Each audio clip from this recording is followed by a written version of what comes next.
Welcome to Howard's Opinion, the only podcast where you get the unfiltered truth about the world of sports. I'm your host, Howard, and we're glad you're joining us today. We've got a jam-packed show lined up for you, but first, let's dive into the shocking collapse of the Giants against the Broncos. Folks, this one's going to leave you speechless.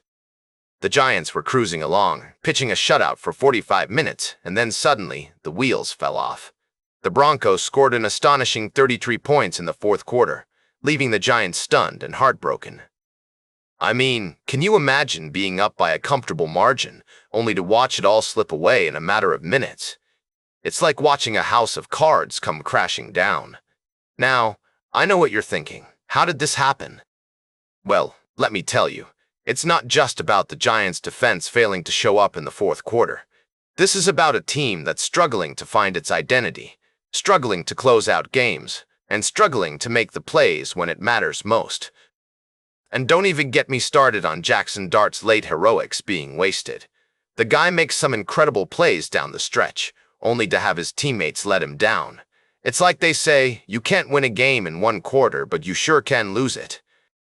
The Giants' collapse is just another reminder that in the NFL, you're only as good as your last game.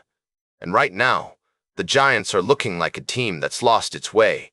They've got some soul-searching to do, folks, and they need to figure out what's going wrong, fast. We'll be right back with more fascinating sports news on Howard's Opinion. Welcome back to Howard's Opinion, folks. We're diving into the world of sports now, and I've got some tough news to share with you all. If you're a fan of the Tampa Bay Buccaneers or just a lover of football in general, this might be a bit of a downer. Mike Evans, the star wide receiver for the Bucs, suffered a devastating injury during their loss to the Lions on Monday Night Football. According to reports, Evans broke his clavicle and also suffered a concussion when he landed hard on his shoulder and head while trying to catch a deep pass. Now, I know what you're thinking. How long will he be out?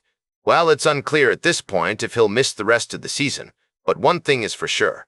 This injury is going to keep him sidelined for multiple weeks. And let me tell you, this is a huge blow not just for the Buccaneers, but for Evans himself.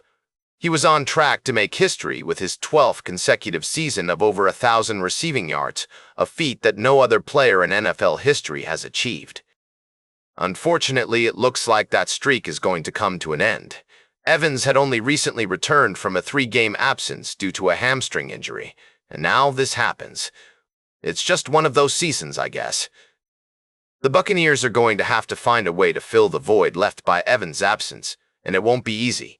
We'll keep an eye on the situation and provide updates as more information becomes available. In the meantime, let's all send our best wishes to Mike Evans for a speedy recovery. Stay tuned for our final story of the day, right here on Howard's Opinion. Speaking in his signature style as the closing segment of his podcast, Howard's Opinion, welcome back to Howard's Opinion, folks. Today, we're diving into the unorthodox yet intriguing story of Brandon Graham's predecessor, Trey Hendrickson, and other potential edge rushers who could bolster the Philadelphia Eagles' pass rush. As we explore this narrative, let's examine the nuances and implications of such a move. The Eagles, fresh from their Super Bowl LIX championship, are facing a depleted edge rusher situation, with only 3 active players at the position. The return of Brandon Graham, albeit unorthodox, brings veteran experience and leadership to the locker room. However, it's essential to acknowledge that Graham's on-field performance won't be the primary focus. Rather, his presence will serve as a catalyst for the team's young pass rushers.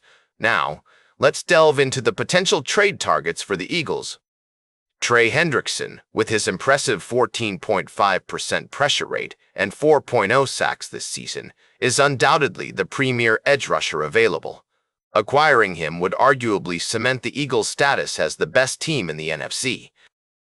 Nevertheless, it's crucial to consider the Bengals' reluctance to part with Hendrickson unless they receive an offer they cannot refuse. Other notable candidates include Jalen Phillips and Bradley Chubb, both of whom have demonstrated remarkable skills in their respective positions.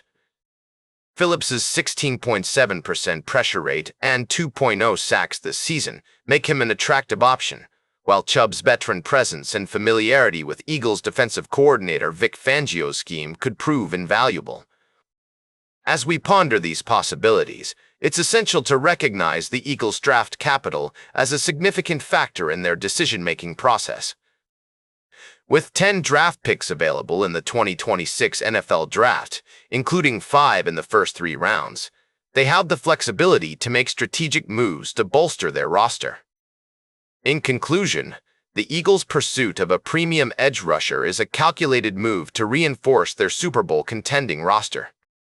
While the return of Brandon Graham brings experience and leadership, it's crucial to address the team's pass rush deficiencies through strategic trades or acquisitions. That's all for today's Howard's Opinion. Remember to like, share, and subscribe. And until next time, these are some of my humble thoughts.